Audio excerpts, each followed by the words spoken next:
All right, let's dive into a real microscopic mystery.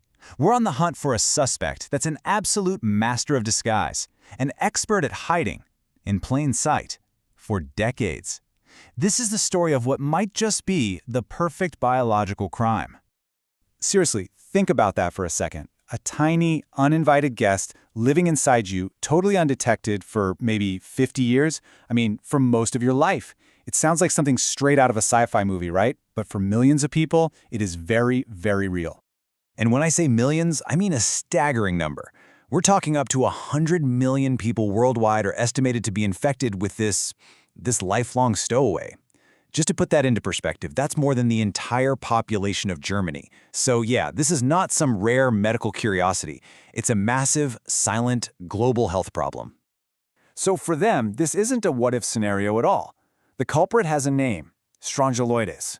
It's a microscopic parasitic worm, a roundworm to be exact. And for those 100 million people, its life story is, well, it's one of the most fascinating and downright cunning tales in the entire natural world. Okay, so let's meet this culprit. Let's get a closer look at our suspect, because to understand how it pulls off this perfect crime, we first need to know exactly what it is and where it likes to hang out. So, at its core, Strongyloides is what's called a nematode. That's just a fancy word for a roundworm. It's transmitted through soil that's contaminated, and it usually gets into your body right through your bare skin. But the real kicker, the key detail here, is its incredible persistence. We're not talking about an infection that lasts days or weeks. We're talking decades. And you know, this isn't just some isolated problem in one or two places. No, we're talking about a threat that's been found in over 70 countries, mostly in those warm, humid, tropical, and subtropical regions. The biggest risk factor is actually pretty simple. It's just direct contact with that contaminated soil. And that often links the infection right back to a person's living conditions and their day-to-day life. And this is where that huge global threat becomes super local. Let's take a look at this example from Malaysia. Researchers found the parasite's larvae in more than 7% of soil samples in one specific area. So what happened? Well, 1.2% of the fishermen working right there in that exact environment were found to be infected. The connection is, it's just crystal clear.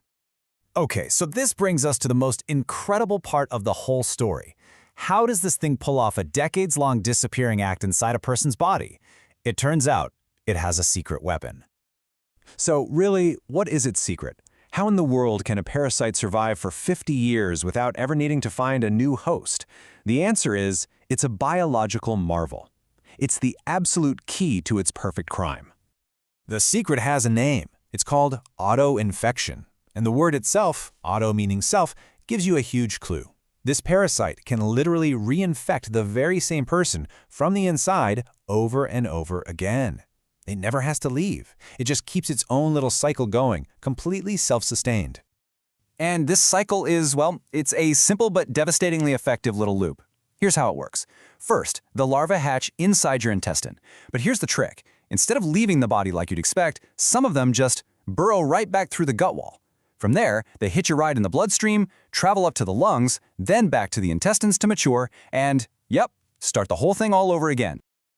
So what this means is, the parasite basically never has to leave the body to survive. It creates its own closed ecosystem inside the host, and by reinfecting from within, it can keep this low-level chronic infection going pretty much forever, all while the person might have absolutely no idea it's even there. But here's where the story takes a dark turn. This quiet little stowaway doesn't always stay quiet, because under just the right conditions, this long-running cold case can suddenly escalate into a full-blown, life-threatening emergency. The stowaway just lies in wait until the host's immune system gets weakened. So what's the trigger? It's the host's own immune system. For years, maybe decades, it's like a guard, keeping the parasite numbers in check. But if that guard is weakened, say from chemotherapy or other immunosuppressive drugs, that delicate balance is shattered, and the parasite, it seizes its moment. And that's when you see the two different faces of this infection. For decades, you can have the chronic infection on the left. It just persists with low numbers of parasites, often going completely unnoticed. But then, when it's triggered by a weakened immune system, you get hyperinfection. That autoinfection cycle goes into overdrive. The parasite numbers just explode, and what was a hidden problem becomes a life-threatening crisis. And of course, this explosion in parasite numbers leads to really severe symptoms. The body is just suddenly overwhelmed. We're talking severe gastrointestinal issues, serious pulmonary problems. There's even a related species that can cause this rare swollen belly syndrome in infants in Papua New Guinea. It's incredibly dangerous. But here's the final and often fatal twist in the story. As these massive numbers of larvae are burrowing through the gut wall, they don't travel alone.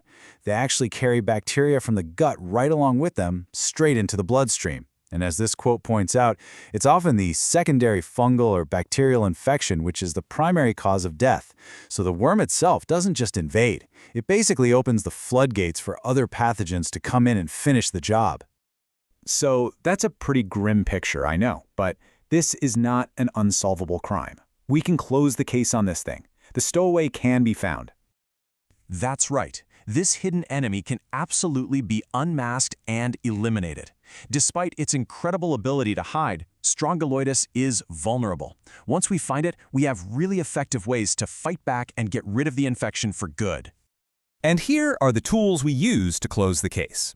The first-line therapy, our main weapon, is a drug called ivermectin. It's incredibly effective, and often it just takes a single dose. There's also an alternative called albendazole, which is taken for about a week. So the bottom line is clear. This lifelong stowaway can be evicted.